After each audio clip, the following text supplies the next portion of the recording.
But we will now move to the adoption of the rules.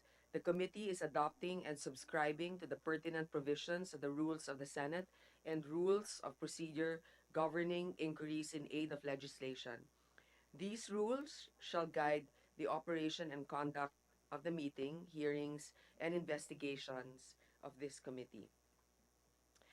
So with that out of the way, I would like to begin the hearing proper by saying that that it is an undeniable fact that the birth of the internet technology has made everything easier and possible.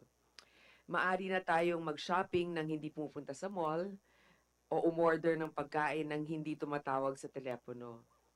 But we also cannot deny that this convenience has become somewhat costly and sometimes confusing.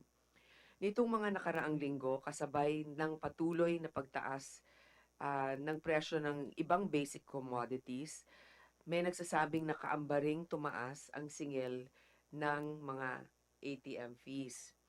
According to the banks, this fee increase is needed for service maintenance. Sa halip na convenience, dahil hindi na natin kailangan pumunta sa bangko o maghintay ng banking day para makapag-withdraw ng pera, nagiging inconvenience minsan dahil blockbuster ang pila sa mga ATM. And it's even worse for OFWs who have to pay for additional charges when sending their hard-earned money to their families. Ang mga remittances na malaki, ang ambag sa pag-unlad ng ating ekonomiya ay kakaltasan pa. Ano na lang ang matitira kung hindi naman natin pag-iingatan na hindi abusuhin ito? The imposition of these additional fees is considered somewhat burdensome by majority of our bank consumers. That's why through Senate Bills 635, 438, 683, and Senate Resolution 96, we shall look into these fees and ensure that everyone's hard-earned money is protected through, maybe, we're not sure, legislation. Because this is just still a hearing. Not everything is to be legislated. Some things are to be just thrashed out. Another matter we hope to address is the online lending fiasco, which has unabatedly proliferated in the past few months. Apparently, there are certain mobile applications that make it easier for someone to loan money but requires access to your contacts, camera, and other personal information before you can use the app. Hindi alam ng mga kawawang borrower na gagamitin ang mga ito para takutin sila sa oras na hindi sila makabayad. These apps message people in your contacts or upload your personal photos without your consent to pressure you to pay your debt. This is alarming. Not only is this a privacy issue, but an economic and security concern as this creates a financial environment that is disadvantageous to the Filipino. Through Senate Resolutions 121 and 136, we seek to investigate on these online lending applications and look into the legal mechanisms involved. Financial scams such as this are becoming prevalent in the country, hindi lamang sa online lending apps, kung hindi sa digital assets o currencies. So bumalik tayo sa online. Hindi din ako makapaniwala dito. May mga kilala ko, empleyado, na humiram dito. Tapos kukunin yung pangalan ng mga kamag-anak, mga kaibigan, mga katrabaho. At pag hindi nakabayad, yun ang kinukulit o pinapahiya. So tinanong ko naman kung ano yung terms ng pagbayad, hindi nga rin ma-explica ng empleyado ko eh. Ganun ang mayorya na humihiram dito. Pero sabi nga niya, malaki na yung nababayad niya. Mamaya ko na lang sasabihin ko anong pangalan ng kumpanya na yon.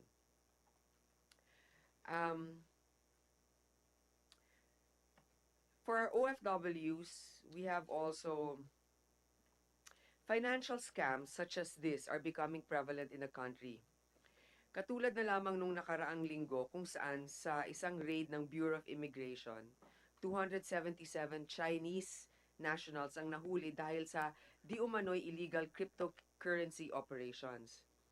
We welcome the digital economy with more than open arms, but there's a need to regulate virtual currencies as they can potentially be used for illegal activities, racketeering schemes, and other business scams. Senate Bill 1041 and Senate Resolution 129 will help institutionalize and standardize the rules on the regulation of these virtual currencies. This hearing is an opportunity to discuss possible legislation that would offer financial protection and security to Filipinos while enjoying the benefits of convenience brought by internet and technological advancement. With that said, I would like to welcome our resource persons. First of all, I'd like to thank Governor Jokno for being present here today. I know you're very busy, sir, but thank you for valuing the discussions in our committees and for being present to enlighten us. In fact, there are many issues that we will be discussing today that admittedly, even as senator or even chair of banks in particular, I still need to be enlightened. For example, the cryptocurrency issue. Um, Madalas kaya tayo naloloko kasi hindi natin naiintindihan.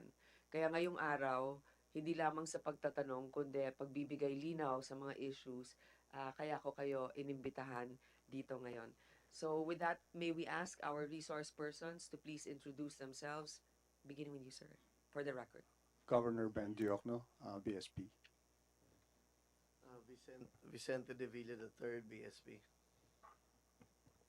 Dean Dos Santos, BSP. Melchor Plabasan, BSP. Ivy Grace Villasoto, National Privacy Commission.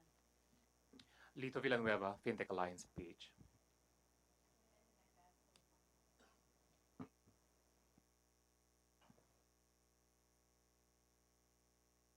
Manuel Jr. from the SEC. Good morning, ma'am. Commissioner Kelvin Lee of the SEC. Don't we have any consumers present yet? Na-traffic yung mga consumers natin. Okay, so let's begin perhaps with an opening statement from our resource person, sir, Governor Jokno. Thank you. Senator Grace Poe, members, other members, ladies and gentlemen, good morning and thank you for having us. We at the BSP have always considered the legislature to be our partners in the pursuit of our mandate. Our amended charter is a proof of this. With the support of the legislature, the charter of the Bangko Sentral was amended to strengthen the regulatory and supervisory authority of the central bank. This enhanced capability is ultimately aimed at improving the economic and financial well-being of Filipinos. Along with other related legislative measures, the amended BSP Charter is in line with our thrust of bringing central banking closer to the people. I see this hearing in the same light. This exercise serves as an avenue for the Bangko Sentral to share its piece while trying to make the people understand the various principles related to monetary and financial supervision, to make the people understand what central banking truly means. I've always considered myself a reformist, and today is another opportunity to look into our existing policies and structures in order to find better ways of doing things through our shared collaboration. I would also like to take this opportunity to encourage the exploration of important financial sector reforms, including number 1, easing of bank secrecy law, number 2, agri-agra reform, and number 3, the Financial Consumer Protection Bill. Nevertheless, I hope that today's hearing will yield positive outcomes in the area of banking and finance for the benefit of all Filipinos. Again, thank you for giving the Bangko Sentral this opportunity to be heard on many important issues. Thank you, ma'am. Thank you, Governor Jokno, for bringing to light also the other important measures we need to look at, as easing the Bank Secrecy Law or the Bank Disclosure Act that we had, and the Consumer Protection Bill, and the Agri-Agra Law. So I hope we can have time to get into those I don't intend to keep this hearing very long. We have things to do. So, do we have any other presentations before I throw in some questions? Madam Chair, with your permission, due to the breadth of the topics that were sent to us for our comments, we have two opening statements, one on online lending, which I will discuss in a moment, and another on the cryptocurrencies, which our director will discuss after me, if with your permission. Do you want to begin with the most complicated topics? Since we don't have our consumers here yet, I think that's what we need to do. Talk about the cryptocurrency and also the online. Anong gusto niyo unahin? Madam Chair, the online lending presentation is there already. I can discuss that already with you. Sige, now. let's I can start go with through that. my opening statement on that. Okay. Okay, thank you. Commissioner Lee, go permission. ahead, please. Thank you, ma'am. Good morning, everyone. On behalf of the Securities and Exchange Commission, I'd like to thank the Senate Committee on Banks, Financial Institutions, and Currencies for bringing to the fore various issues arising from the proliferation of online lending and for the opportunity to present the position of the SEC on this matter. At the outset, the SEC notes that online lending is not inherently illegal. Republic Act number 9474, or the Lending Company Regulation Act of 2007, requires a lending company to be established only as a corporation that is granted with a certificate of authority from us to operate. The law does not prescribe a particular business model or limit lending companies from employing new technologies to conduct their business. We also highlight the great potential that financial technology, or fintech, provides in our pursuit of financial inclusion and access to credit toward broad-based development and inclusive growth. And the use of fintech is consistent with the National Strategy for Financial Inclusion, which recognizes how effective access to basic financial services such as savings, payments, credits, and investments could make a substantially positive difference in people's lives. It also aligns with the state policy embodied in the Lending Company Regulation Act to regulate the establishment of lending companies and to place their operation in a sound, efficient, and stable condition, to derive the optimum advantages from them as an additional source of credit. At the same time, however, the SEC takes note of the mounting complaints against certain lending companies. So to protect both the integrity of legitimate lending companies and the interests of our borrowers, the SEC has been relentless in its crackdown on informal lenders, as well as those engaging in predatory, abusive, and unfair lending practices. To date, we have revoked the registration of 2,081 lending companies. This year alone, we revoked the certificates of authority of 2 lending companies and the certificates of registration to operate as a corporation of 837 companies. We also recently issued a cease and desist order against the owners and operators of 19 online lending apps for failure to incorporate and or secure a certificate of authority to operate as a financing or lending company. 11 additional erring online lenders were halted by the SEC through another CDO, which we issued last Friday, September 20, 2019. In addition, we have issued warnings against several companies engaged in online lending activities without the necessary licenses. Now, alongside our enforcement actions, the SEC is exhausting its rulemaking power to tackle nefarious lending activities in practice in the country. We have issued SEC Memorandum Circular Number 18, Series of 2019, which is the prohibition on unfair debt collection practices of financing companies and lending companies. These include instances of public shaming and invasion of privacy. To address another area of concern on determining the legitimacy of the owners of online lending apps, the SEC issued Memorandum Circular Number 19, Series of 2019, which requires financing and lending companies to register their online platform and their business names and report them to the SEC, all the existing and prospective online platforms. In parallel to that, the SEC has consistently advocated for responsible borrowing. Moreover, we regularly advise the public to be mindful of the imposable interest, penalties, and other charges before entering into a loan contract or other credit arrangements. Now, all relevant information about financing and lending companies were made available and accessible to the public in a web corner we created on our website.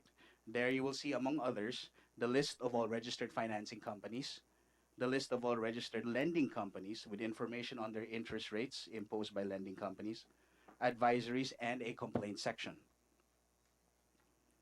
Now, to reiterate, the SEC shares the view that the unhampered and unregulated proliferation of online lending companies create a disadvantageous financial atmosphere for Filipinos.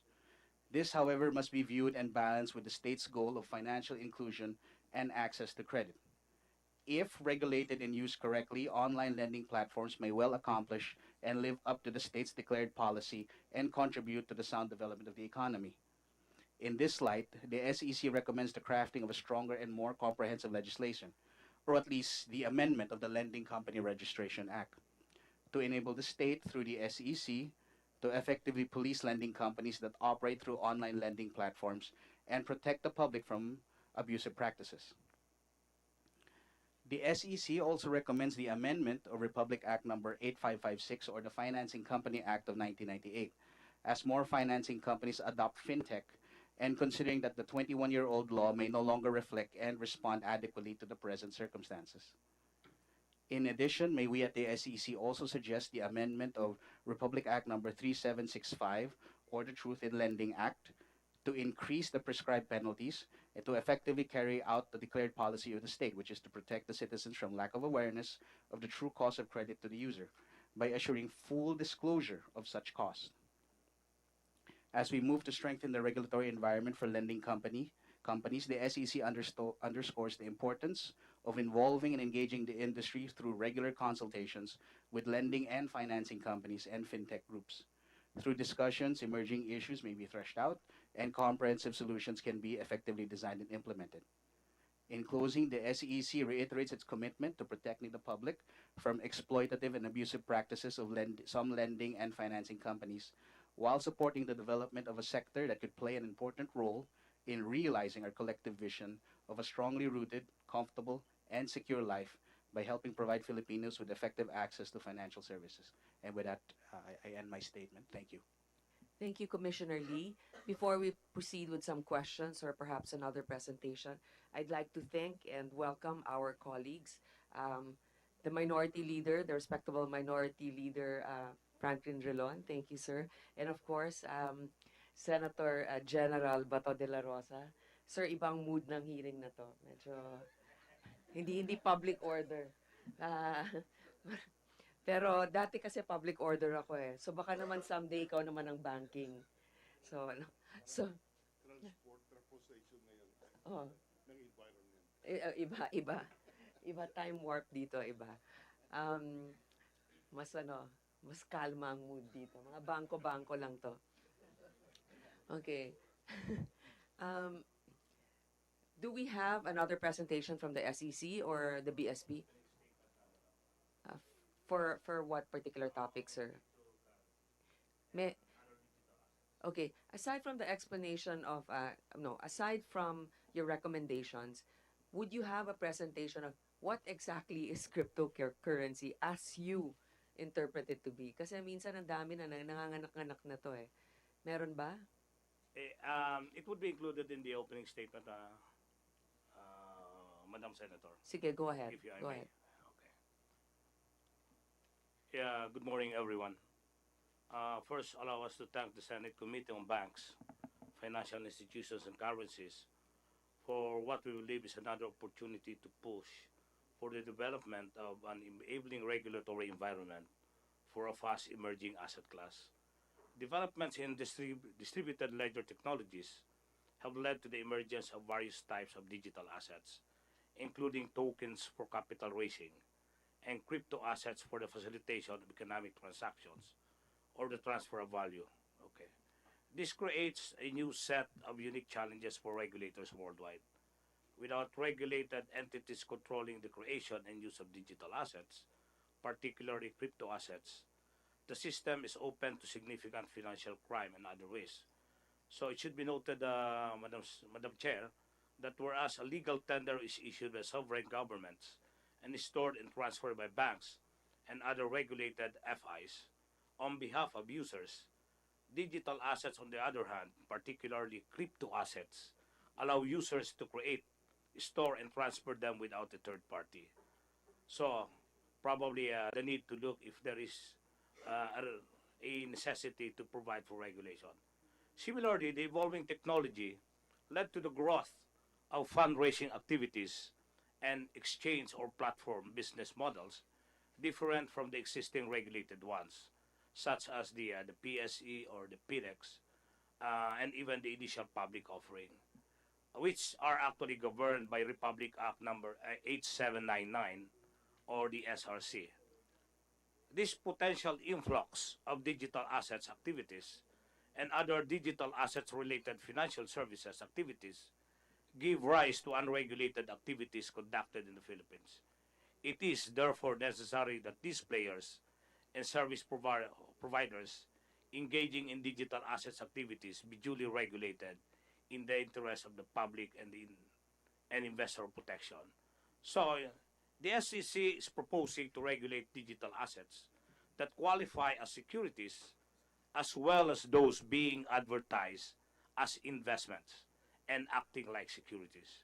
In this regard, we have drafted rules governing digital assets offerings, not unlike an IPO, and the digital asset exchanges, not unlike the way we would regulate the Philippine Stock Exchange or the Philippine Dealing Exchange Corporation.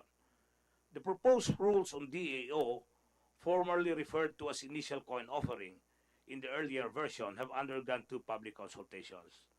The draft rules on DAE, meanwhile, have been issued for initial public consultation last July 15, 2019. We are currently collating and evaluating the comments which will be considered in refining the proposed rules. The Commission recognizes the wide scope of digital assets and the fact that not every digital asset may fall under the definition of security under our purview as overseer of the capital market. In this light, the Commission will take charge of regulating all digital assets that may be used in public fundraising activities. Our proposed rules provide for a catch-all mechanism to cover the rampant advertising and marketing of digital assets as a means of sourcing of funds. So, in our opening statement, including the position that the SEC has provided this August body, we have the definition of what a digital asset is, and we have also the proposed rules on digital asset offering, as well as the definition of digital asset exchange, and the proposed rules on digital asset exchange. Um, at this point, the SEC emphasizes that we do not support a ban in cryptocurrencies and other digital assets. The Commission views the rise of digital assets with respect to its mandate of developing the corporate sector and capital market toward the democratization of wealth. No less than the SRC empowers the SEC to promote national economic development by encouraging competitiveness in the market through the promulgation of rules for the registration and licensing of innovative and other trading markets for innovative securities, securities of small, medium growth and venture enterprises, and technology-based ventures. Our position is also consistent with our national strategy for financial inclusion, which is integral to our inclusive development agenda. Thank you, Madam Chair. As Before we continue, I'd like to acknowledge the presence of the Chair of the Economic Affairs Committee, and who has filed also a bill or a resolution regarding this bill regarding online lending and cryptocurrency, digital assets. Senator Marcos. Senator Drilon has a question. Yes, I was particularly listening to the presentation of Commissioner Lee proposing a number of amendments to various laws. In the last Congress, we worked hard and enacted the revised corporation code. The first question is, have you issued the rules and regulations implementing the revised corporation code? And second question, we worked, we widened the powers of the SEC upon the advice of the SEC, of the Commission at that time. Would these expanded powers not be sufficient to address the concerns that you have raised in your presentation, Commissioner Lee? This Republic Act 11232, or the revised corporation code, as we said, expanded considerably the powers of the SEC. Are these not sufficient at this point to address your immediate concerns? Uh, Mr. Senator, good morning. In relation to your question, on the first question in relation to the implementing rules, our position at the SEC is that technically there is no need for separate implementing rules and regulations for the revised corporation code. What instead we have been doing is we have been issuing separate memorandum circulars, operationalizing certain provisions of the provisions of the revised corporation code. Now, so that answered the first question. In relation to your second question, Senator, sir, we believe that our focus in relation to the recommendations is more with the penal provisions, in particular some of the penalties in relation to abuses of of lending and financing companies. So in relation, however, to powers to revoke, things of the like, we believe we do have those powers. It's just that we're moving to the next step.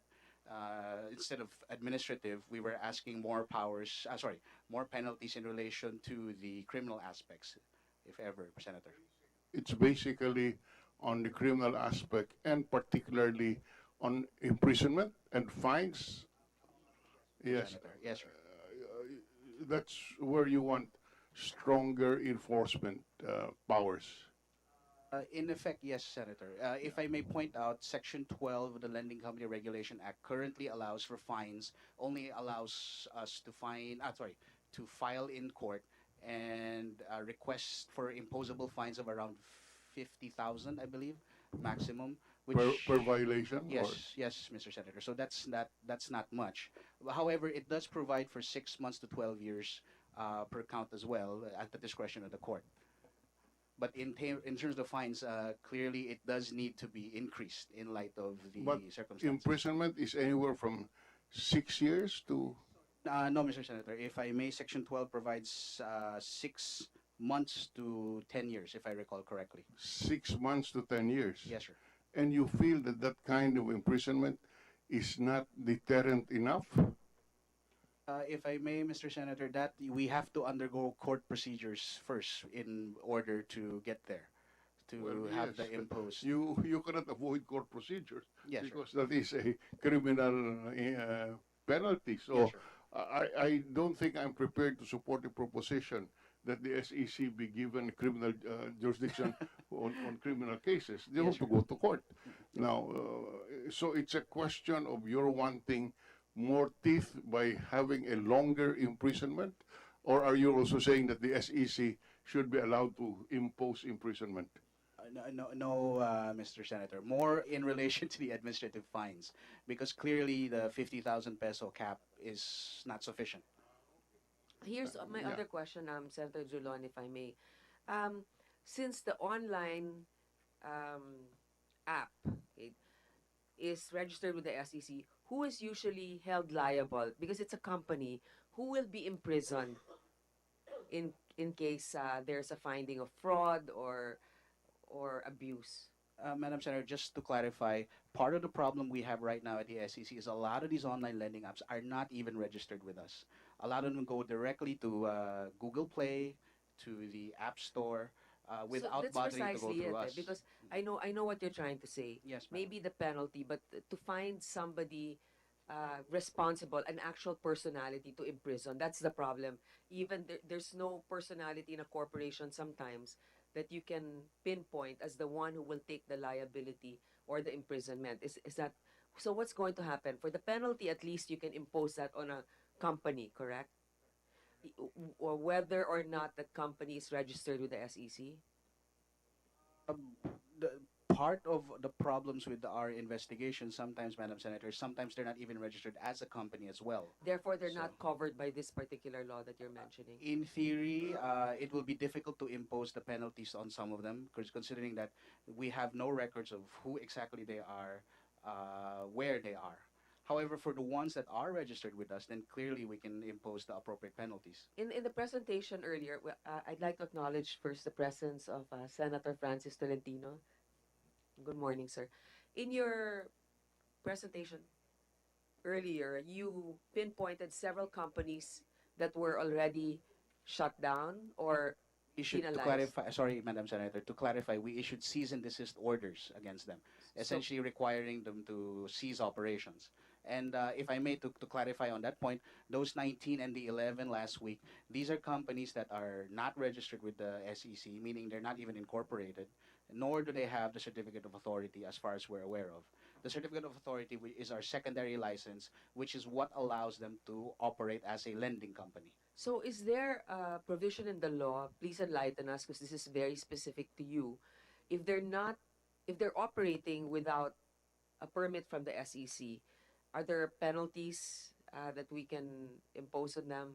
What in Yeah, particular? yes, Madam Senator. The one I mentioned earlier, Section 12 of the Lending Company Regulation Act, it essentially it imposes the fine or the imprisonment of 6 months to 10 years for those who operate lending activities without our secondary license, without our certificate of authority. That one's actually a fairly prima facie case because all you have to prove in court is that you never had the authority from us in the first place. Section 12 of what particular? Sorry, the Lending Company Regulation Act, Madam Senator. Okay, Madam thank Chair, you. if I may. Go ahead. Yes, thank you very much for your presentation, although we've been running back and forth from different meetings. Um, I filed a very rough draft bill in recognition of digital assets, specifically because of this problem. And our sense is that at the very least, we should recognize and register digital assets as legitimate sources of e-money in the case of BSP, because it's a little suspect at the moment.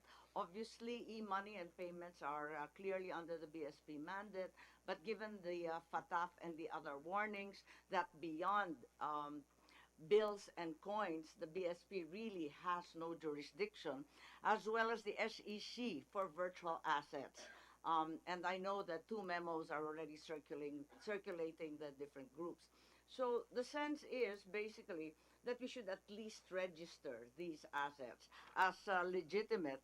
And I think it's very, very important that some legislation finally recognizes them. Perhaps we're not yet at the point where we can regulate because it's in a very infant, incipient stage. But virtual assets are acquiring a bad name because of the dark web, because of the Silk Road, and all these other dubious services. But I think it is important to realize that this could be a very, very lucrative source of profit for so many Filipinos, as they've discovered in Thailand and in Singapore, and particularly in the jurisdiction of Wyoming in the United States. Fiat to fiat is one thing, but fiat to virtual is another issue. I think also there are some, let us say, suspect transactions being undertaken, or let me say, questionable or perhaps unusual transactions in the issuance of the CESA, the Cagayan Economic Zone Authority, issuing a total of 37 recognitions or permits for 37 exchanges. Um, this is largely unlegislated, unrecognized, and unregulated by anyone. I'm a little nervous about this following the Bangladesh and card smuggling issues that derive from my neck of the woods. Finally, I think digital assets need to be recognized as a possible alternative in financial inclusion for our huge population that is largely unbanked. Perhaps this will be their only chance to finally get a credit rating, access to financing, and capital. So this is all we seek to do, to simply recognize these digital assets, and perhaps in the future, through IRR and other memos, be able to regulate them in a coherent and logical fashion. Thank you. Thank you, Senator Marcos. You pointed something very disturbing, and I would like to hear the CESA, and please explain. So you issue these permits to companies dealing with cryptocurrency. Am I understanding this correctly, Senator Marcos? Yes, that's correct. That's at least what we read in the news, that Financial Technology Solutions offer virtual currency exchange business permits were issued as of last year. It's unnerving, of course, because the suspicion is that all manner of money laundering and dubious transactions are being undertaken. And they are not even within the CESA boundary. Senator Tolentino. Perhaps the Securities and Exchange Commission should likewise affirm that they issued the registration papers for the Millennial Global Corporation allegedly involved in this as a Ponzi scam. The Ponzi scam. So you If can I correlate, but with the permission of the chair, Attorney David should answer first. Yes, committee members. Yes, Senator. We did issue these licenses to these offshore companies. Initially, we had this number, but right now we already have the number 42 licensees.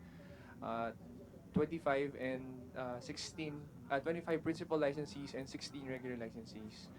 Just to clear out the framework, we do have a regulatory framework in the CESA that provides us uh, the, the authority to issue these licenses uh, as coordinated with as treated as our locators. Back in March 2018, we released the CESA FinTech and Offshore Virtual Currency Exchange rules, which allows us to issue these licenses to offshore companies that operate outside the Philippine jurisdiction and do not transact with any Filipino or any Philippine entity. With this, one of our requirements is for these principal licensees to establish a Philippine branch, to which the jurisdiction of the Philippines could now be activated and through their authorized service providers be serviced within our zone.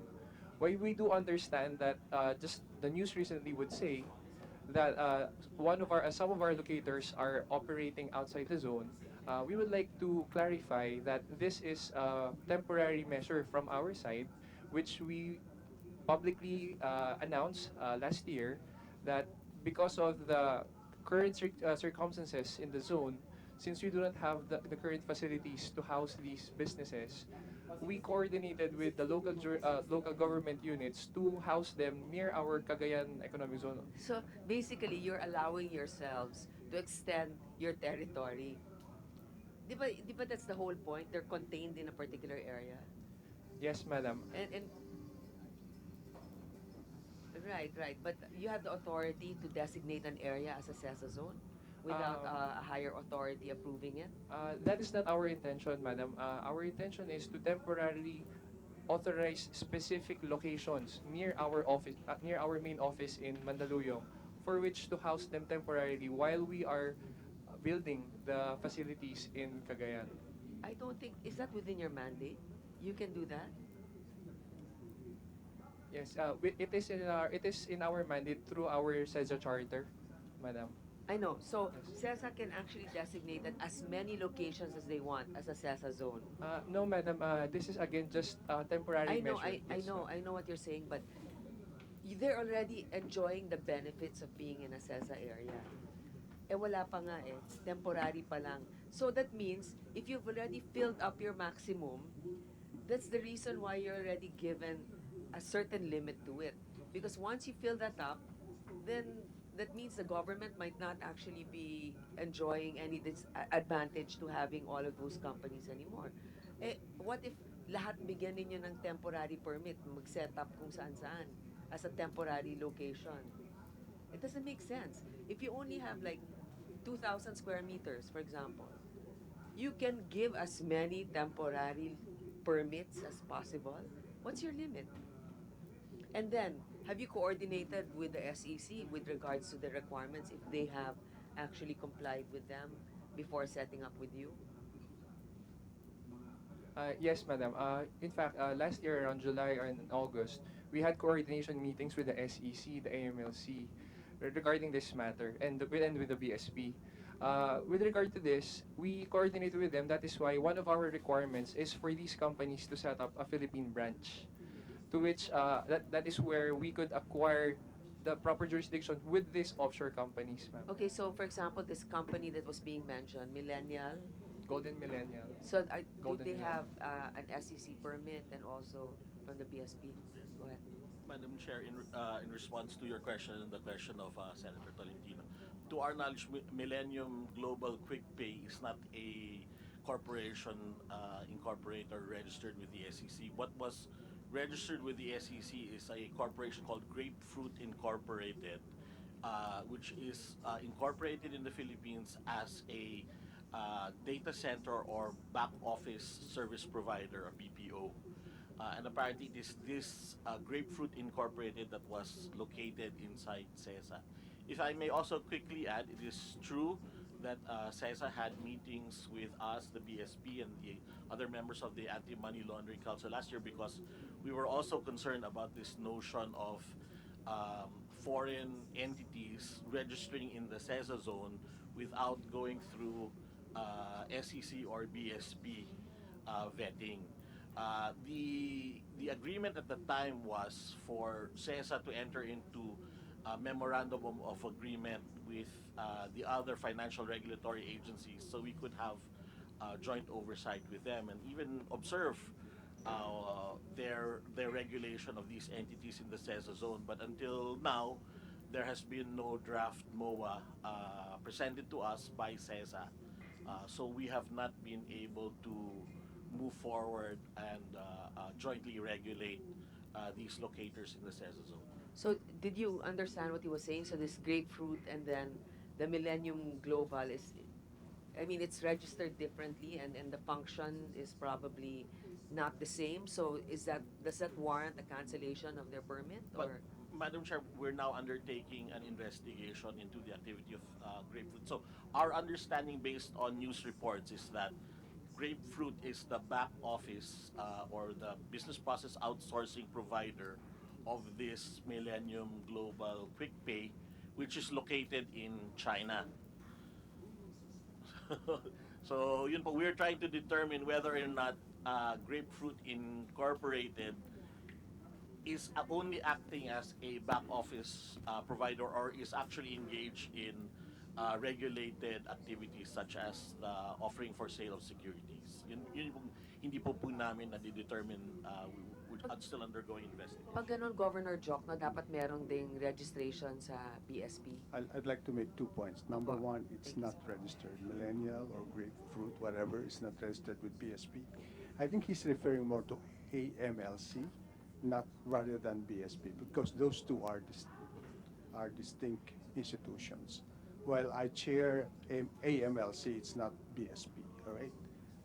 Madam Siguro- Chair, the AMLC has no knowledge of the transactions being undertaken by either Grapefruit or Millennium or the 48 permits issued by CESA. Um, while it is true that CESA charter allows it to open locations in many, many places outside of the Cagayan area, I'm not certain which provision allows it to issue digital assets permit.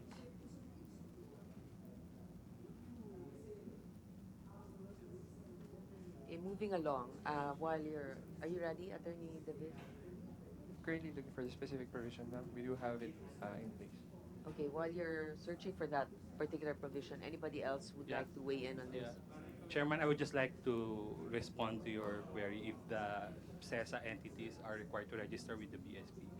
If their operations fall within our definition of virtual currency exchange, then they need to register with the BSP and they need to go through our vetting process. Unfortunately or fortunately, anyway, according to I mean, based on the press releases, they are operating offshore. It means they're dealing with foreign clients, not clients in the Philippines. And somehow, we have already shielded the financial system of these players which did not go through the vetting process because no banks, I mean, would honor the certificate of registration that was issued. I mean, if it's not issued by the BSP, then no banks would honor, yeah, would transact or would deal with players that are not registered with the BSP. Yeah, just to wait on that, Madam Chair.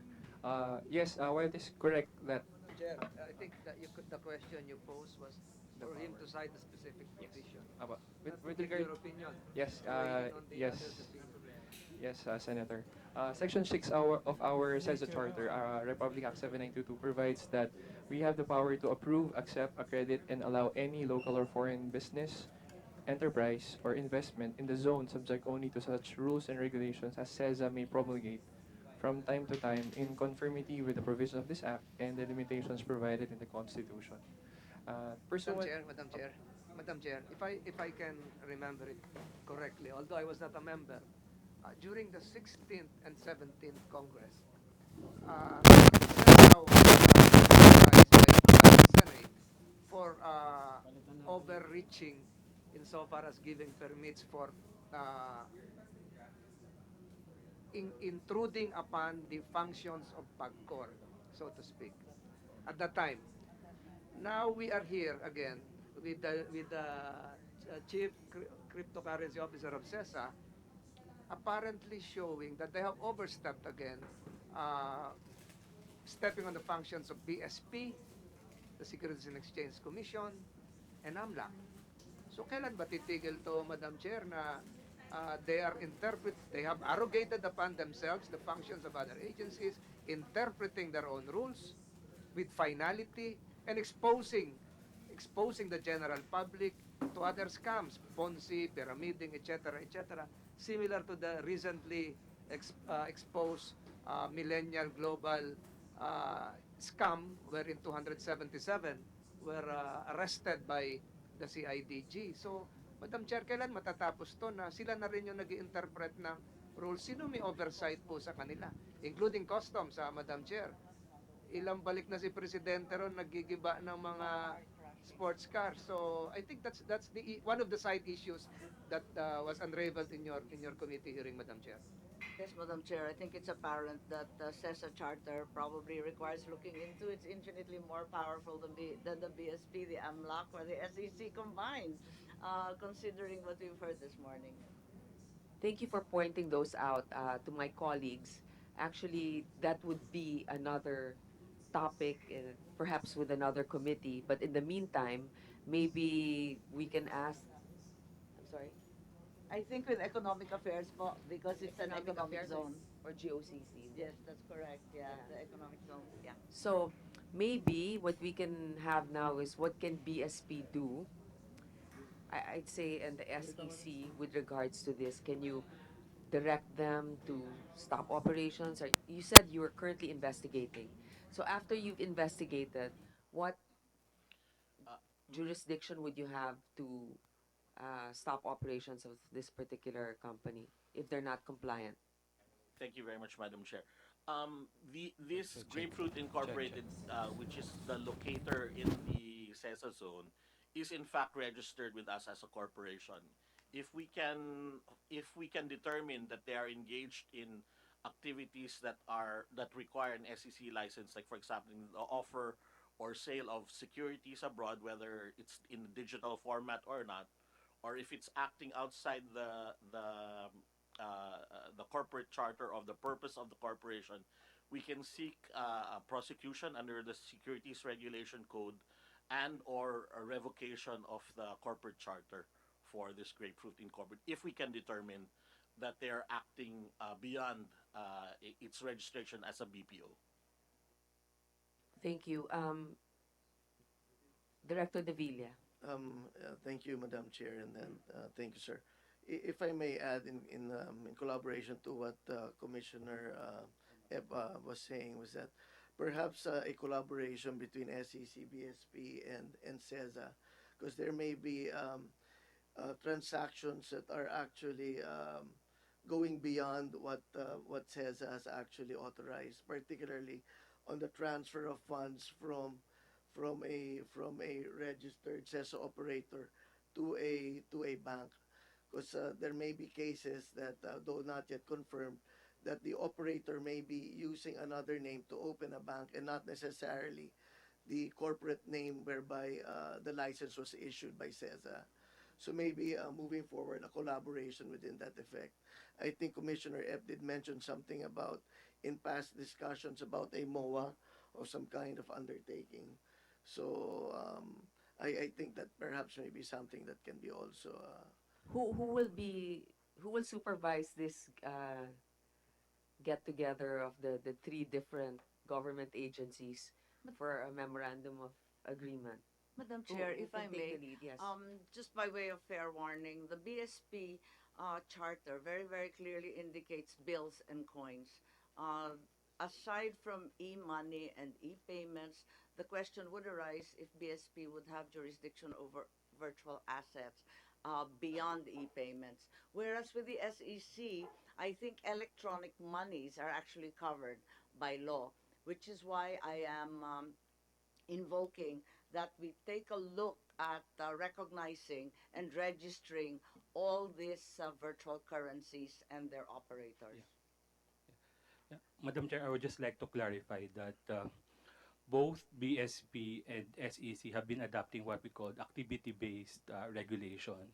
So if you are, or supervision, if you are using crypto assets for, let's say, performing or for doing regulated activities, then you are regulated by either the BSP or SEC. Say, for investment or for lending, then you will be regulated by the BSP. If you're doing using crypto for remittance payment, then you are regulated by the BSP. So it's the activity, it's the regulated activity that I mean that it's not the currency itself, because at the end of the day we don't I mean, given the forthcoming rules of SEC, they will not call it digital currency. It will now be called digital asset.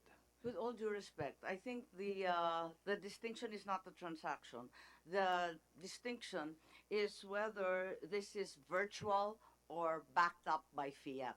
If it's backed up by fiat, I think recognition can be made by the BSP clearly, because at the end of the day, it's based on fiat currency. However, if the transaction, no matter what the transaction is fiat to fiat, then I think it is beyond your charter.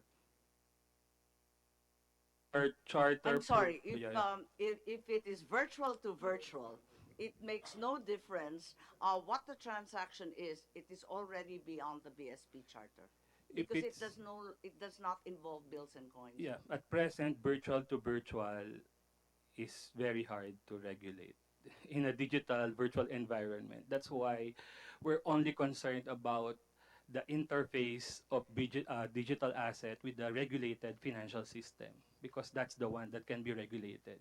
If you go virtual to virtual, I think, I mean, we need to revisit the new FATF rules if that can be possibly covered by Yeah. possible amendments. It's almost like there- regulating the internet at some point, Yeah, right? it's like telling we will regulate what we cannot regulate. Yes, that's correct. But at the same time, we're also aware while regulation is probably too early in the day, I think the legitimate operators also need to be encouraged given that they are the brave new world for microfinancing and inclusivity. I see that with technology, sometimes the government plays catch up. We need to really understand the situation uh, so that banking and financial institutions can be accessible to the public, but at the same time, they're also protected from abuse. So this is the middle ground that we're trying to find here. Senator Tolentino. Madam Chair, thank you. I think that the Bangko Sentral issued BSP Resolution 944, regulating but not recognizing. And I understand the Bangko Sentral ng Pilipinas allowed the Union Bank of the Philippines to engage in similar activities. Siguro mas magandang malinawan ito. I have here a copy of the Japanese Digital Assets Law. Ang layo nung sa atin eh. Yung sa 944 natin, bukod sa kulang yung penalties, maraming gaps. So I think really legislation would be needed here. But Madam Chair, can we ask from the Bangko Sentral, ano yung 944? Ano yung recently issued circular allowing the Union Bank of the Philippines? Because that will not prevent the other banks from joining the foray of also requesting for similar clearances. Yeah. So what we approve for, sorry, Madam Chair, what we approve for Union Bank, they're actually using crypto for delivering payments and remittances. That's why it's a regulated activity, because they're adapting a platform that is quite different from the usual platform that they are adapting in order to deliver these services. So they are using cryptocurrency in order to facilitate the delivery of payments and remittance, but that cryptocurrency is only limited within their own ecosystem. The BSP does not recognize this as legal tender or yeah, we don't recognize this as legal tender. It's only used in the, so it's like they just tokenize the money to ensure that the payments can be or remittance can be delivered in real time or near real time. You know, before we go further into this discussion, we have a few other concerns here that also touches the lives of many. In fact, it's more pedestrian in the way that this is in our daily um, transaction, ATM fees, the Remittance Act, and online lending, aside from cryptocurrency. But before we leave this topic, I'm sure there are more questions. May we ask the chairman of the FinTech Alliance to please make a presentation exactly so we know the scope of cryptocurrency before we start dealing with a deeper discussion on this. Thank you, Do you have Madam a Chair. presentation?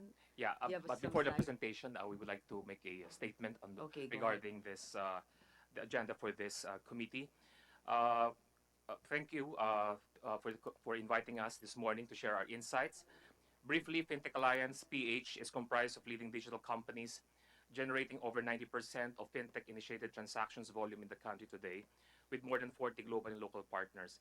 It is the Philippines' largest collaboration among shakers and movers in the digital space operating in the country to create value aligned with sustainable development goals in addressing poverty through inclusive digital finance, to further stimulate human-centric and green innovations in order to better promote shared growth and to foster thought leadership while creating an environment and contributing to the country's economic and social development.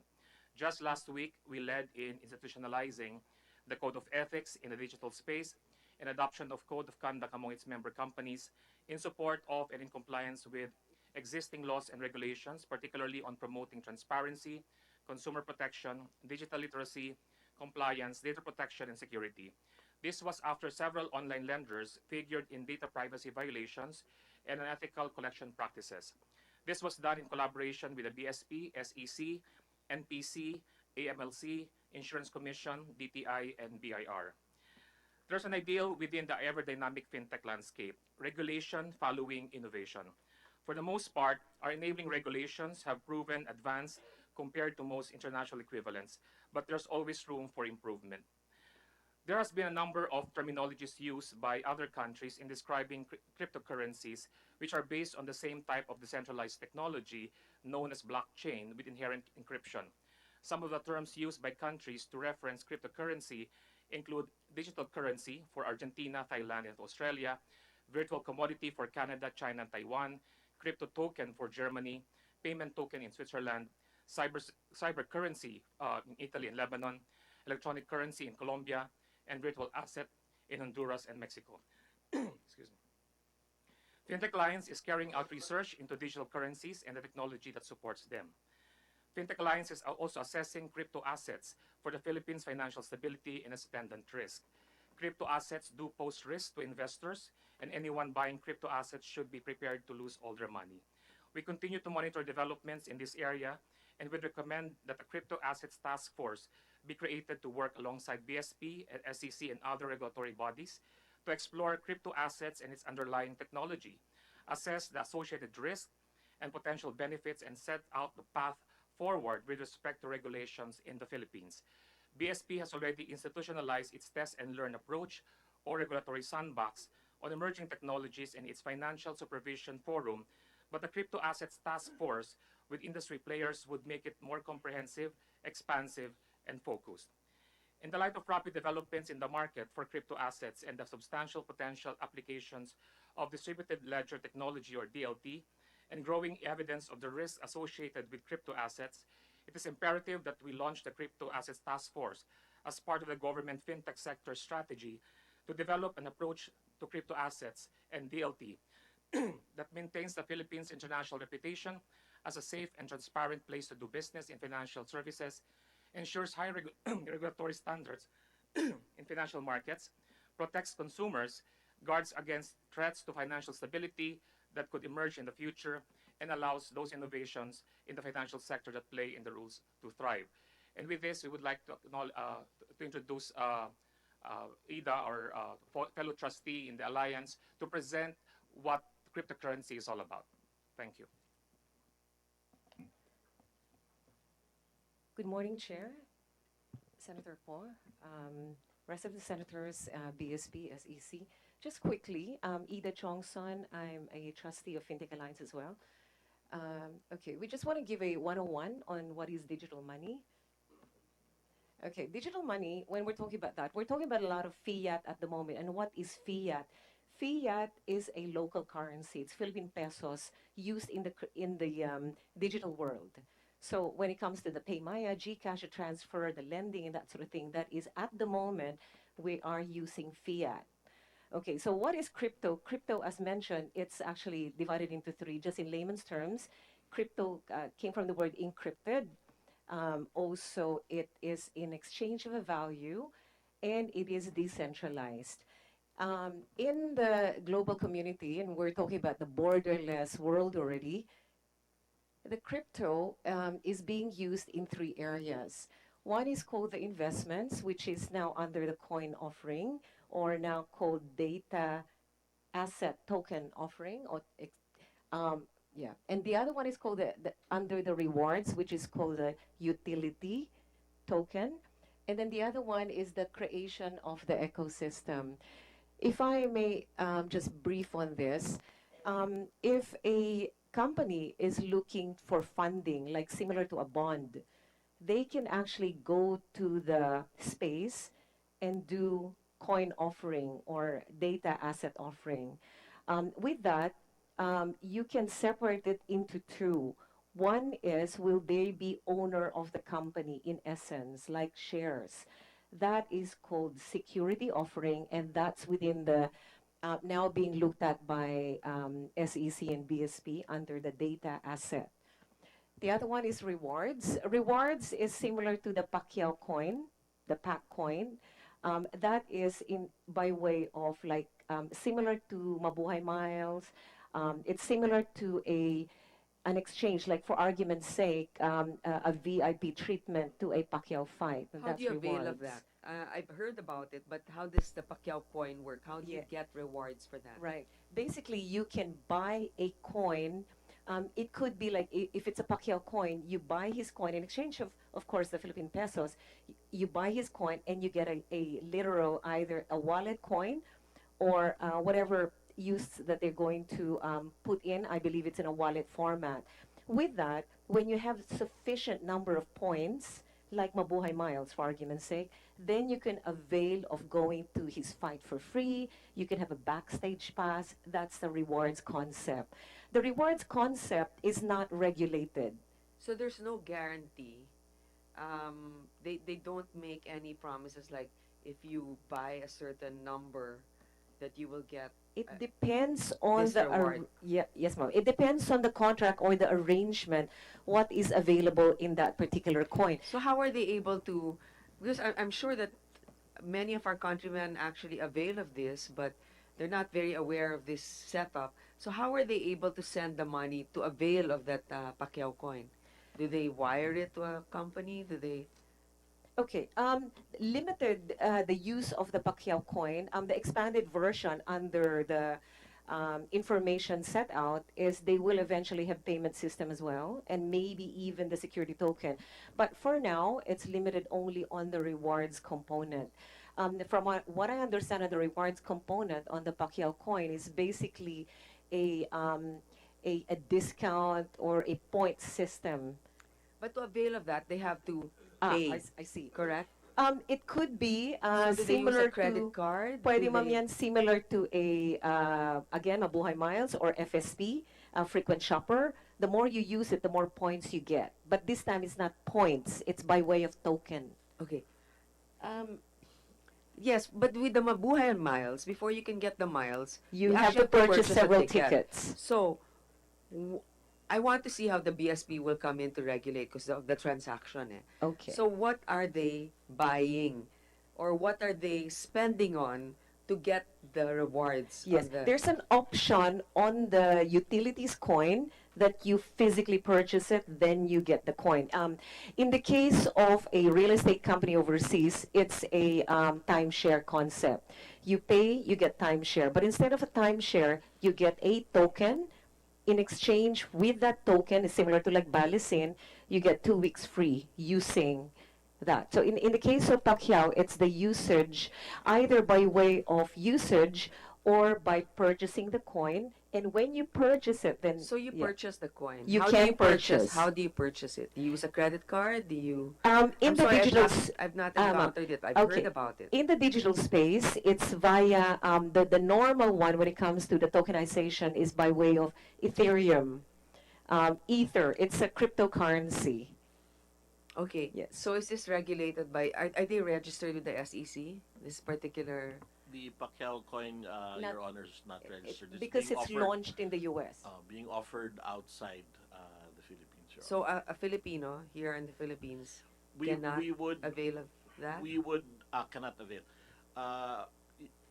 Madam Chair, under the rules that we intend to promulgate very soon, and we've already put out for comment, any digital asset or token, we're using the term digital asset instead of cryptocurrency because it's the broadest, and it avoids the misnomer of the use of the word coin or currency. Iisipin ng mga tao ay pera yon, hindi naman po ito pera. As described, this particular token gives you certain reward benefits, discounts involving boxing matches. Under the rules that we have drafted and we have already prepared, all digital offerings will be scrutinized, must be registered or must be scrutinized first by the SEC to determine if there's any form of investment taking. If we are able to determine that there's investment taking, then they will be regulated like securities, or as what they're going to say shortly, securities tokens. If they have no investment taking, if there's no character of investment taking, then we would not regulate that token. In this particular case, for example, Your Honor, it sounds more like a reward system that would be regulated by the DTI, something like Sodexo, no, or gift checks, may discounts. Now, as mentioned already by my colleagues from the BSP, SEC and BSP are actually coordinating on this kind of regulation. We are coordinating primarily on protecting investors from unlicensed investments. The BSP is engaged when there is a conversion, as you were asking, Madam Chair, when someone pays for one of these virtual That was my tokens. point, yeah. So whenever there is a payment or what is called a conversion, a license is required from the BSP. When there's a conversion from fiat or ordinary money into one of these assets, that's what's covered po under Circular 944 of the BSP. Any conversion or it's not an exchange in a securities in the securities concept, but more of like a money exchange or exchange to another asset. That conversion must be reported and regulated by the BSP. Ganun po yung current Okay. setup. Ms. Johnson, go ahead. Thank you for the clarification, Commissioner Okay. Amato. The third type is actually the creating the ecosystem. It could be by way of an ordinary crypto where you are exchanging Bitcoin to Bitcoin, Bitcoin to Ethereum. There are literally thousands of coins. Though the problem there is it's super fluctuating, that you must have heard of Libra of Facebook or UBX of PHX of UBX, a subsidiary of Union Bank. They are called stable coin. The intent of the stable coin, it's backed up by a collateral. It could be deposits, it could be bank securities or whatever collateral, with the intent for that not to be fluctuating. And basically that creates already payments via the pathways actually being used is like Ethereum pathway. So it's basically technology when it comes to that. Now, may I give some highlights of why the coin offering or the data offering is actually quite important. There is a startup, just an example. It's Blinkist. When They practically went bankrupt because they don't have any funding, loans get denied. And unfortunately, when it comes to the crypto world, there's a lot of fake offerings. Business are closing. Well, business are closing when you are a startup. There's a high probability of it closing anyway. But in the case of Blinkist, they were able to revive, got funding through a coin offering and doing extremely well. From someone who's bankrupt to worth hundreds of Kasi wala, millions. ay, wag And na nga. Blinkist is an app Memorize where, mo na, sir. just a sample of an app where it was funded by a angel investor through currency offering. The thing about the digital money is putting the trust in the digital money. And for coin offerings, the one in investment similar to Blinkist, in 2018, the world has actually came up with 18 billion in terms of investment. In fact, it has already doubled in 2019. The problem, though, is there's the failure of the ICOs is quite high, and some are actually scams. Again, we mentioning about the utility and the security, the Blinkist is on the security token where it's an investment. And the transfer is via the virtual currency to purchase in exchange of quote unquote ownership in that company, while the utilities, as mentioned, is similar to rewards. How do you find some The thing about when we're talking about the wallet out there, how do you secure a wallet out there? Of course, some of the things that we have not even discussed is the cybersecurity, the hacking, Nakakaaway niya lahat na and of na-interview course sa the kanya. abuse, and the abuse is Sa unfortunately YouTube happening more rampant at the moment. And as mentioned, they're not, most of them are not actually registered with the BSP. And in FinTech Alliance, what we're doing is we're putting strong governance in technology. Because historically, and this is a World Bank slide, what will compose of how or why would fraud happen? It's called an ROP. You have rationalization, you have opportunity, and you have pressure.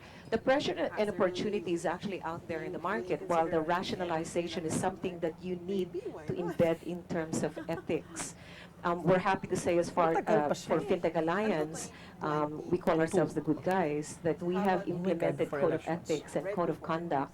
And this is where, when you're experimenting the use of the wallet, you may find that the countries like Japan, with strong ethical, would have a better place, and we Kasi hope for that example, the companies in the Philippines will do the lalabas same. siya So how do you February put of trust in the digital 2022. money? Election is May. Where in the crypto it's May lacking i-appoint ka before elections. regulation, while in the So how banks do you it's overly expect them to regulated. work We think there's going to be an pagdating ng election kung wala equilibrium. kang alam? Ibig As sana mentioned kung may by alam Senator yung Drilon, the super revised experience corporation code ipapasok, is which is putting the governance very rare in there. actually The na revised instance corp na code insider includes yung nakukuha. 20% independent directors, and that's one of the things that the FinTech Alliance corporations are about to implement. And that initiatives being in public interest would in fact place more trust in that system.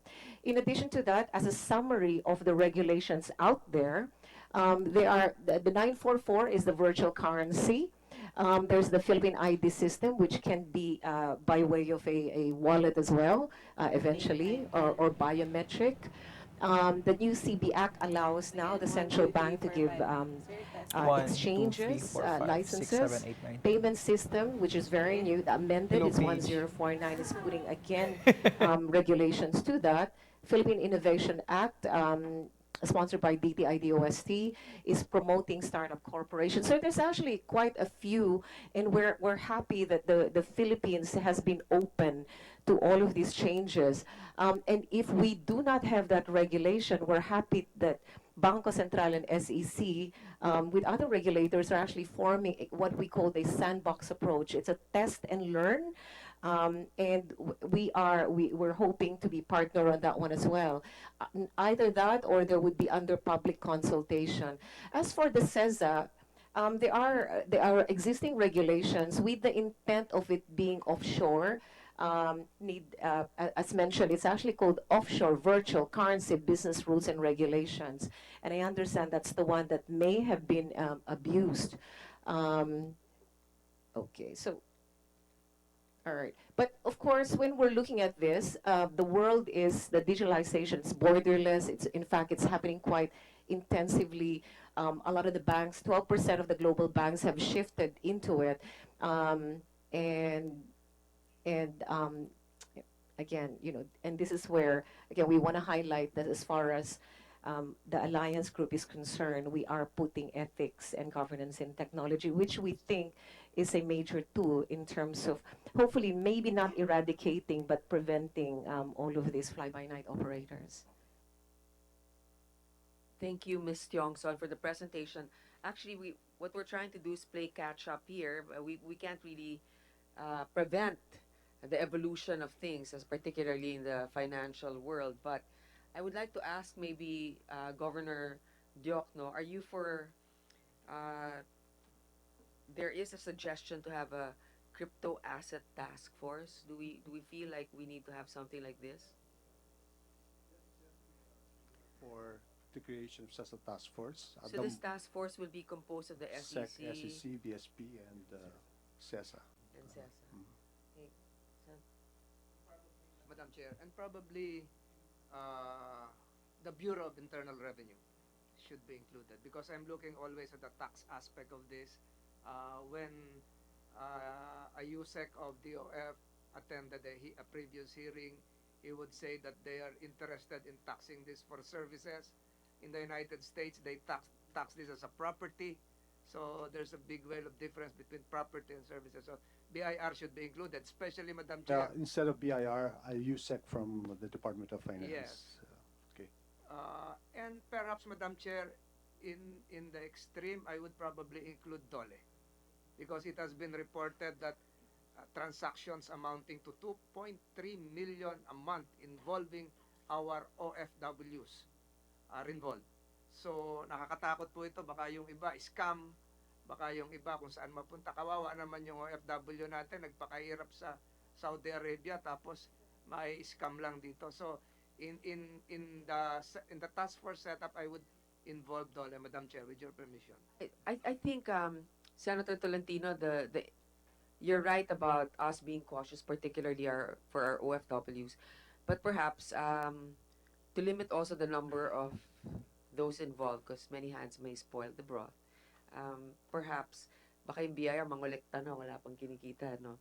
Ano kaya sila po yung resource which can be changing or rotating DOLE and the BIR. But I'm not even sure if it's within us to legislate the composition of this task force. But you think we can do that, and with your help and expertise, we can have a Senate oversight for this. Just so Hindi po ako expert. It just so happened one of my staff lawyers, yung thesis niya is about cryptocurrency. So I was educated. But to really caution all of us, siguro may I suggest, Madam Chair, to the BSP governor to slow down a bit.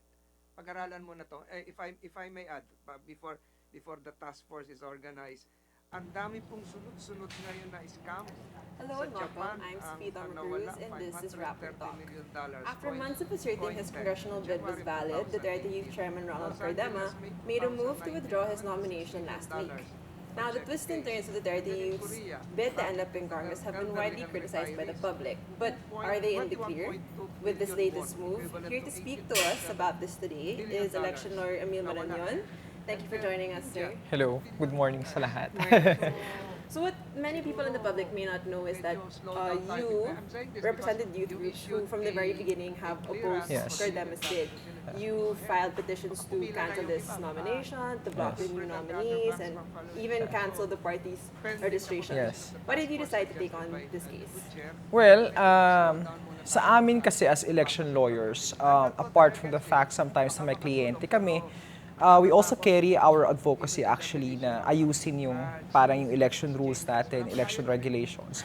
And we have not seen something as bad as this. Na parang talagang ang term namin parang Nakakatakot po, Madam Chair, dahil usong-uso sa magagaling ang Pilipino dun sa mga scam. Baka maunahan pa natin yung leading US case is US versus Shavers sa Texas. Ganon din yung nangyari. The Securities and Exchange Commission of the United States na involved na rin. So, ang gulo nito.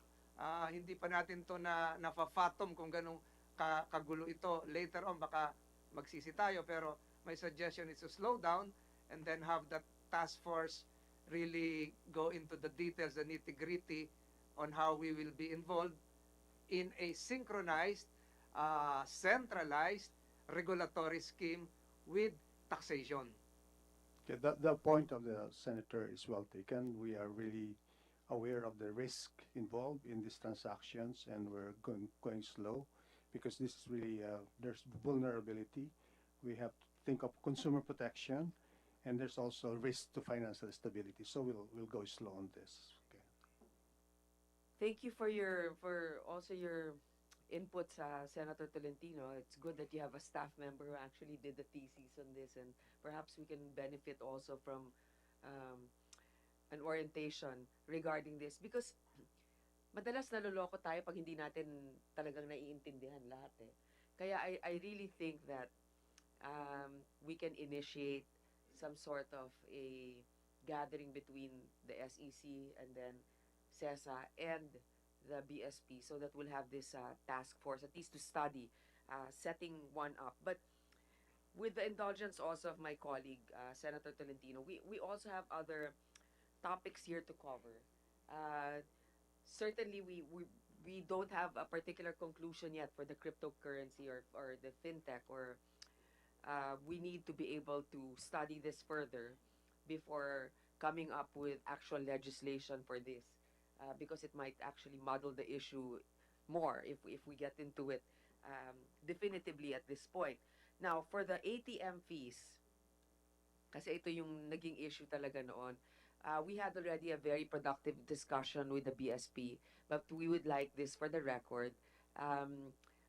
We're balancing out the reasonableness, the costs to the banks to provide the service, but at the same time, we can't also overburden our consumers. So ano na ba to? Kasi dati, may regulation yung BSP na hindi pwedeng taasin ang fees ng ATM. Pero ngayon, winidraw na ninyo yan, di ba?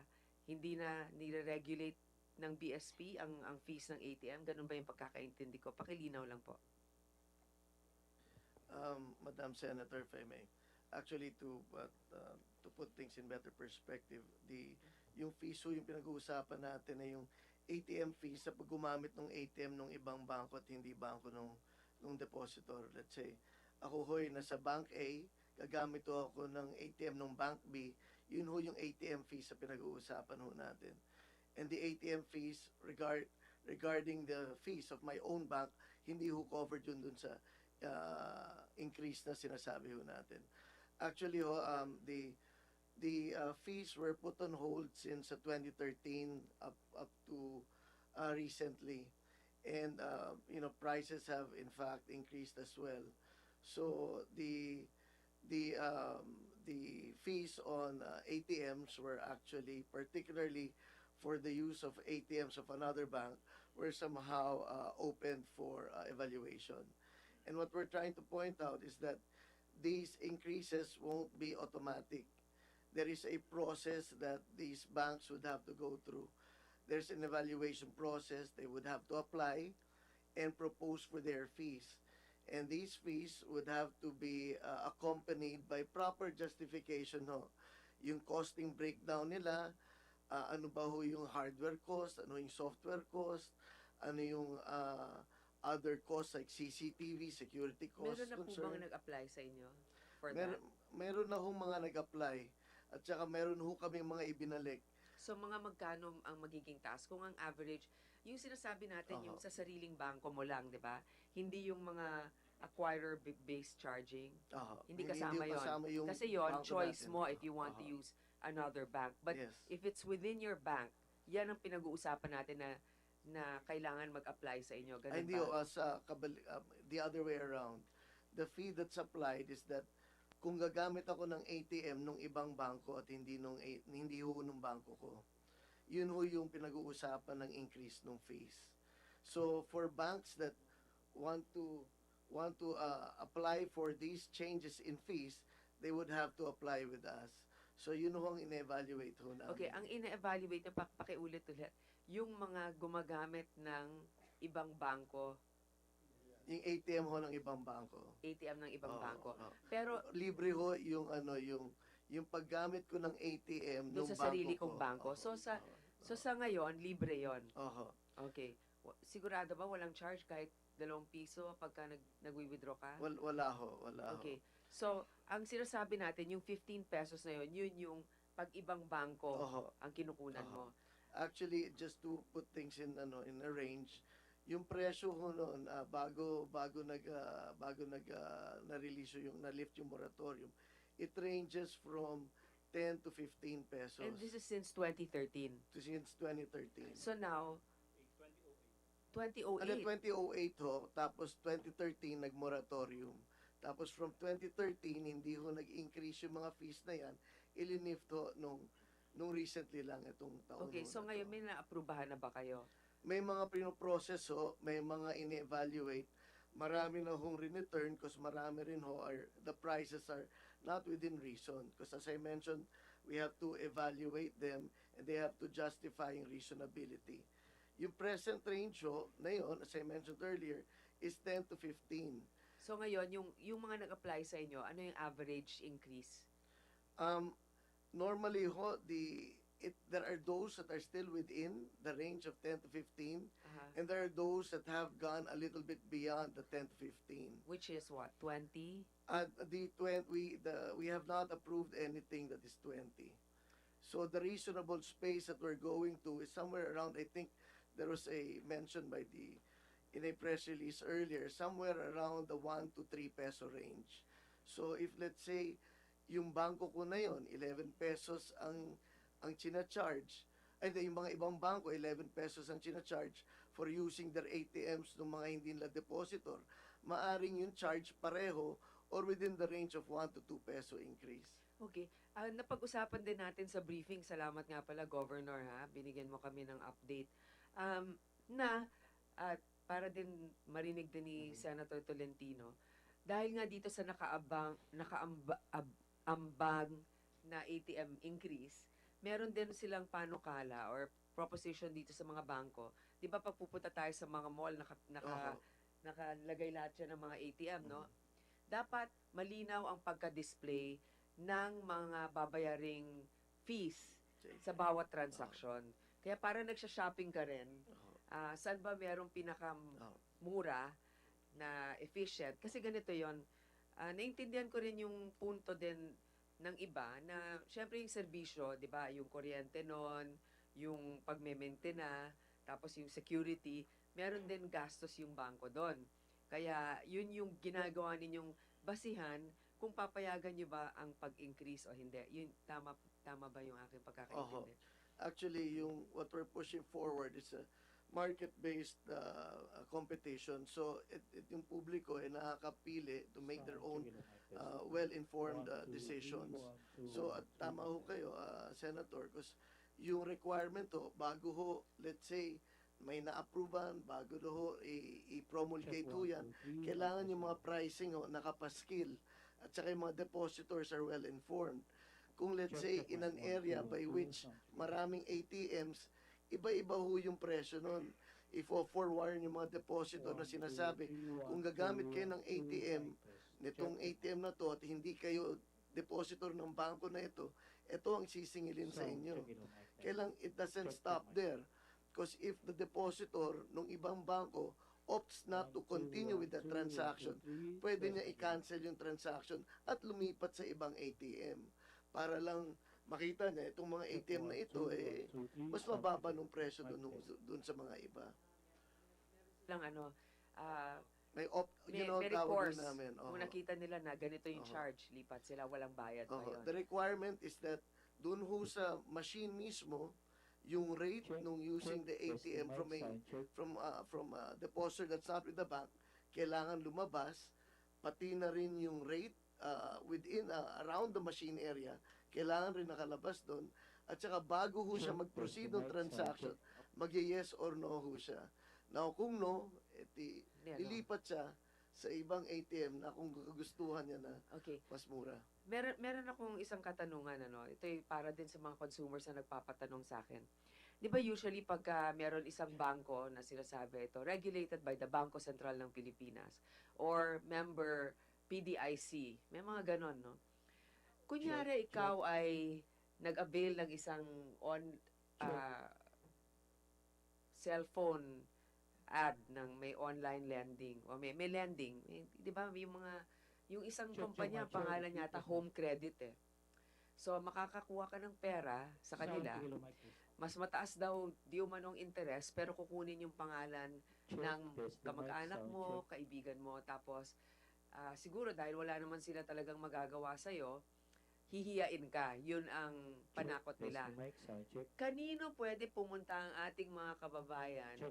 Ito ba'y legal na pwede kang gawin ng ganon? Hindi ba, ano bang government agency ang may jurisdiction over such a practice? Yeah, Madam Chair, so actually that particular entity, Home Credit, and for those that are registered with us, that are non-bank, so these are financing and lending companies po, registered with the SEC. So sa amin po yung jurisdiction. In fact, we have already put out our regulation on unfair collection practices to put a stop to the activities of some of these online lenders na Nasaan ang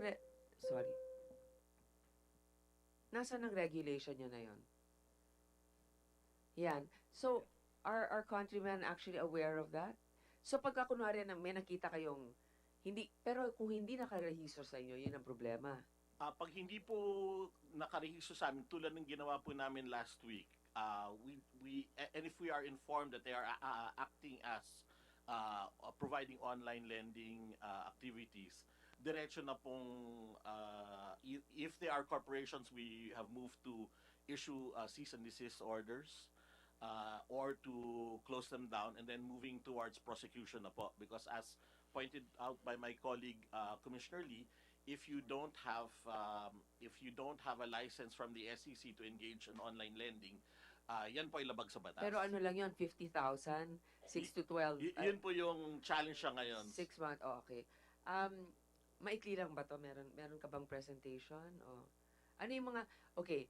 So, ano ang magiging payo ninyo doon sa mga kababayan natin na nakakatanggap ng text at sinasabi, pwede kayong humiram ng ganitong pera, walang kinakailangan na collateral, ito lang ang mga impormasyon na hingi namin. Ano ang dapat nilang gawin para hindi sila mabiktima ng ganito? Kasi isa pa yan na tanong natin. Pag ikaw ay nangangailangan, kapit ka sa patalim. So siguro tatanungin din natin si Governor Jokno, meron bang paraan para humiram ang ating mga kababayan sa bangko na hindi naman napakahirap makakuha ng approval at ano bang pinaka-basic na pangangailangang collateral para makakuha? Kasi ngayon, ang alam lang natin, sanglaan o kaya online dahil mahirap na pumunta sa bangko eh, di ba? Yun yung nagiging problema kaya nabibiktima ng ganito eh. Okay, so pumunta muna tayo kay Gov Jock, no? Ano pong pwedeng gawin ng ating mga kababayan? Kunyari, teacher ka, gusto mong humiram ng pera. Actually, maganda ho yung nagawa na ninyo eh. Tapos na yung National ID system. Because before you can open an account, yung tinatawag na KYC requirement, 2 government-issued ID. Yung mga ordinary farmers naman, wala naman silang passport, wala naman license. They cannot open an ID, ang bank account, because wala nga sila nun. Now, with the national ID system, yun na lang, isa na yun, makakapagbukas na po sila ng bank account. Para umutang? Para umutang. Ano yung pinaka-minimum? Or sa mga... Depende na sa mga bangko yun kung anong patakaran nila. Meron naman mga iba-ibang programa ho, especially for the small and medium-scale industries. They can borrow. Tapos may batas din kayong pinasana na in-expand na ho yung definition ng what may be a collateral. Hindi na lang lupa ho. May mga iba like yung inventory. Napasa na po ba yun? Napasa na po. Yes, Madam Chair. That's actually, I think, the good governor was referring to the PPSA, which is actually in allowing mobile assets as alternative collateral for MSMEs. Yeah. But you have to be registered. Personal Security Act no? Halimbawa, may kontrata ka sa Public Works, no? Nakakuha ka na, no? Pwede mo nang ihiram yun. Yung award na yun, yung na-award ka na gano'n. Batas yun for the record ulit. Yung Personal Security Act, right? personal security. Napasa na rin po ninyo yan. Kailan bang napasa yun? Naalala ba niyo? It was signed by the president 3 months ago. 6 months ago. Okay. We have to familiarize ourselves with that. Yeah. That sounds very promising, but our countrymen need to know how to avail of it. Senator Tolentino. Just two questions before I shuttle back again to the other hearing. Recently, while we're talking about the ATM fees, recently, unannounced, those involved in utilizing their cell phones to transact with banks were meted certain fees again. So, ano ba talaga yung bagong rule dito? Wala ata sa regulations eh. Pag ginamit mo yung cellphone mo, nag-transact ka sa bangko, may fees na rin yun. Hindi ATM ha. And why is there a need for that? Actually, thank you, Senator Tolentino. Let me just relate it to another initiative, the initiative which we call the National Retail Payment System. Doon sa National Retail Payment System, basta yung bangko ay mayroong approved na mobile application to do internet banking, nakakapaglipat na ng funds from one bank account to another bank account of another bank. Yun consistent rin with our approach that kailangan yung pricing are very transparent, market-based, Ginawa nila sa at saka Bucor reasonable. Yung mga ibang preso doon, nag-bank account, utilizing their mobile phones. Go ahead. Tapos right now, even in the BSP website, nakapaskil yan, magkano yung mga presyo na ino-offer ng mga different banks when it comes to these transfers of payments, which we call retail payments. May mga ibang bangko nga libre yan. May mga ibang bangko naman, medyo malupit. Kaya lang, again, it's competitive advantage, kaya kailangan nakapaskil rin, at saka alam mo nung publiko para they can make the right choice. Ang natin is that, kasi iba-iba rin yung profile ng consumer na yun, at mga depositor, may mga depositor lalo na yung mga kabataan katulad ko, gustong-gusto gamit ng electronic devices. Meron naman mga iba na para kami yung isang party list,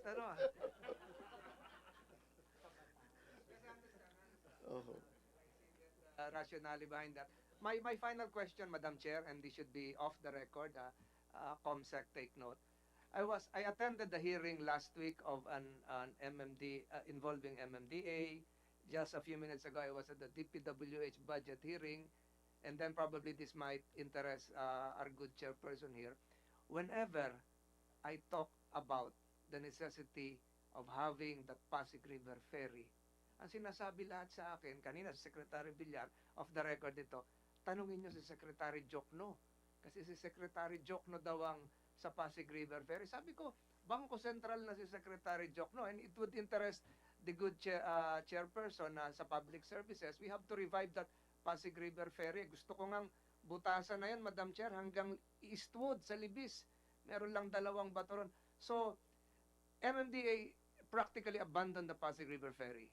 And then, a few minutes ago, I heard from Secretary Villar, hindi rin sila makagalaw kasi there is a task force which you had. I'm not so sure if you're still interested in that, given your functions in BSP. Function dati yan, Pasig River Rehabilitation Commission, headed by the DBM yan. Then the Pasig River head was fired with the president 2 weeks ago.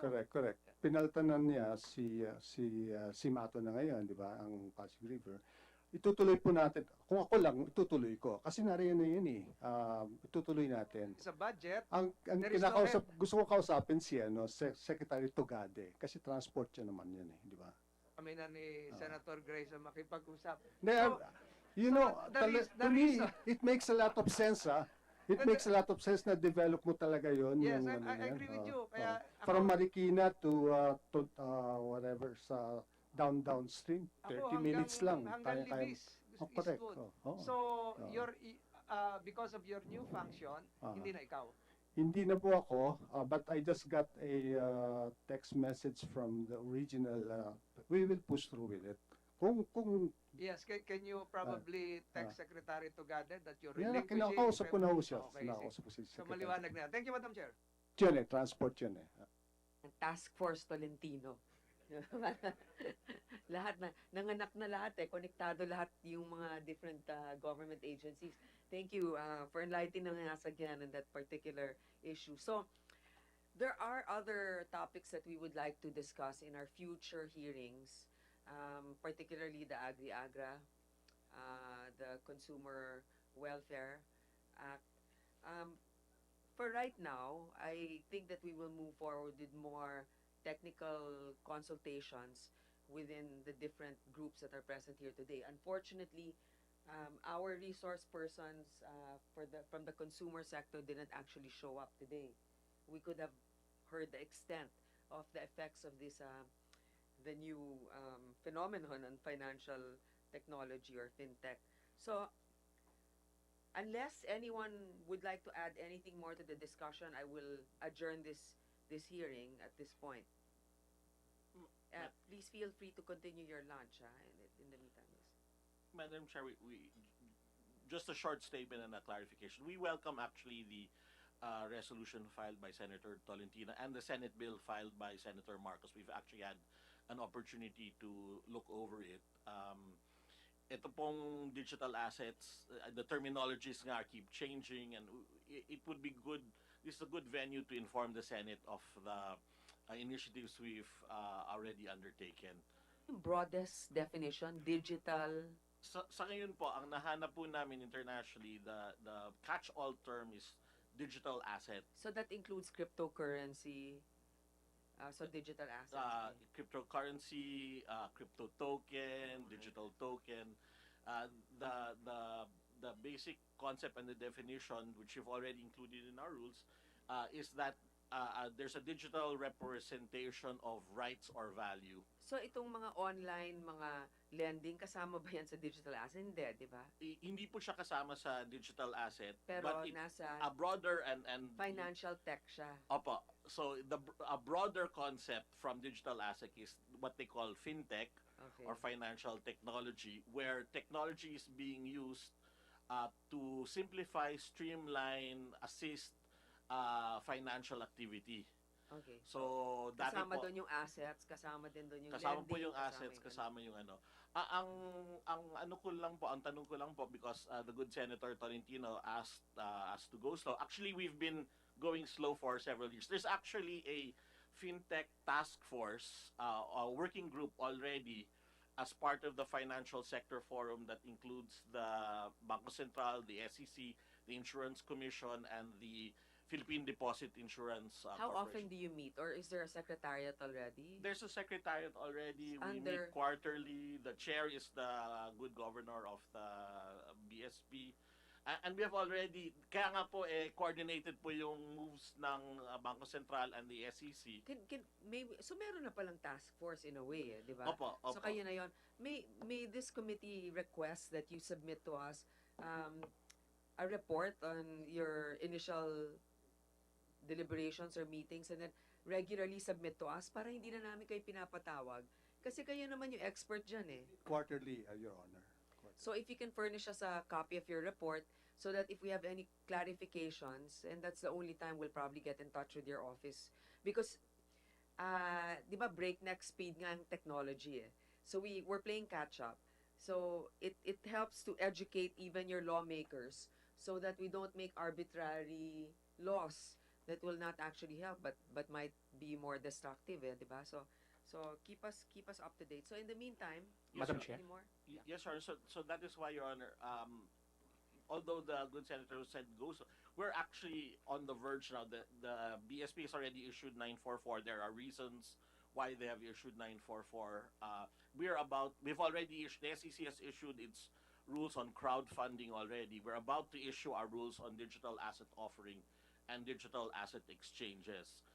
If there is a need, and we are available to brief your committee on the mechanics. Kasi pinag-aralan na po namin ng almost more than a year now, consulting our counterparts in other jurisdictions on how to do. Now, we don't claim to be experts.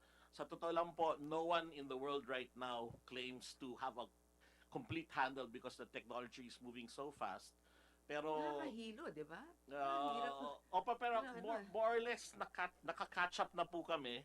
Handa po kami magbigay ng kahit anong briefing po sa inyo kasi tulad ng pong Okay, sinabi but excuse me, Commissioner, imagine kayo nasa SEC, di ba? It takes you a year uh, to kind of have a grasp of it. Can you imagine the regular consumers or even us?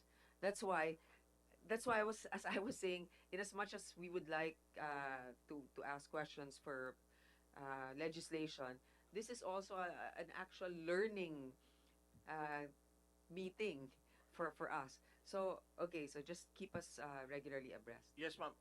And that's why we offer po to provide whatever briefing the committee would like.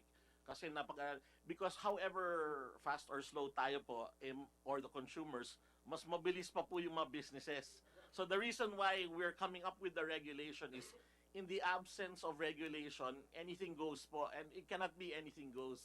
Kasi at the end ang magkakaproblema yung ordinary Filipino. So That's why we have to ano itong task force na meron kayo? fintech working group po under the So financial. it's a working group. Yes. But you were saying that there are certain things that we need to amend, right? Yun nga yung batas Yun pagdating po sa online lending. Online yun po sa lending. online lending may suggestions po kami. Doon po sa digital assets, meron na po kaming regulation based on the current legal framework.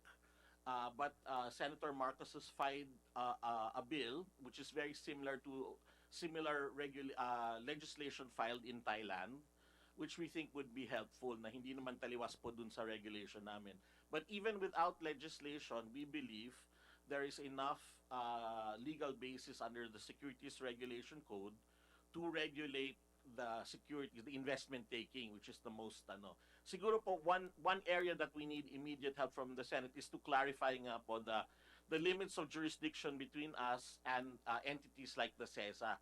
Kasi ang perception po, kaya nga we've tried to discuss with CESA So and work dapat together. magka-MOU kayo, di ba? Yun po yung workaround po namin kasi sa pagbabasa po namin sa batas, it seems that in the zone, hindi po kami ang nag-a-apply pero sila. But ang batas naman namin ay nationwide, and in this case where certain people are alleged to be engaged in providing securities or selling securities abroad illegally, ang pangalan po ng Pilipinas ang natatamaan regardless of whether di na tinatanong kung sa CESA ba yan o sa SEC. Okay. So I think clarity from the legislature would help.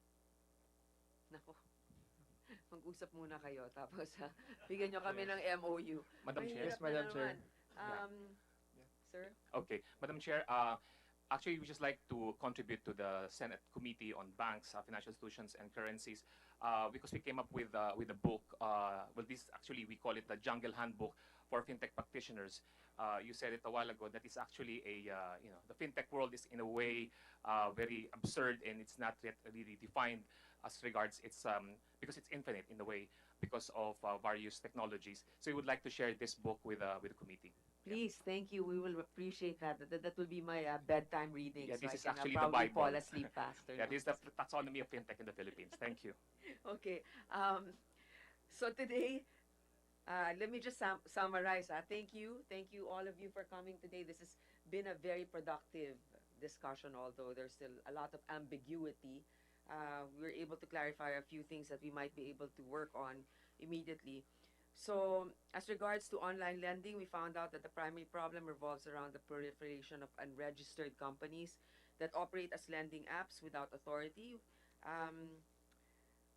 Alam mo, ang dami nitong mga summary, and I think I'm just going to read that to myself. But for now, what we can do is to get the working group of where was this? Okay, so the FinTech working group of the SEC, the BSP, and you mentioned another one. PDIC, Your Honor. Insurance Commission and PDIC. Under the financial sector. So I will forum. ask for quarterly reports and what you've met about so far. And then We will also have to look at our online lending practices, although you've had already your regulations out in place. It is also, so now we have to talk about more about the digital assets later on. I would like to thank you also for clarifying the apprehensions about the increase in the ATM fees. So ngayon naman pala, hindi naman basta-basta pwede. Meron pa ring approval dapat mula sa central bank. So with that, this hearing is currently adjourned, but we will continue to work together in the future to have better and more meaningful regulations for this rapidly shifting fintech. Thank you.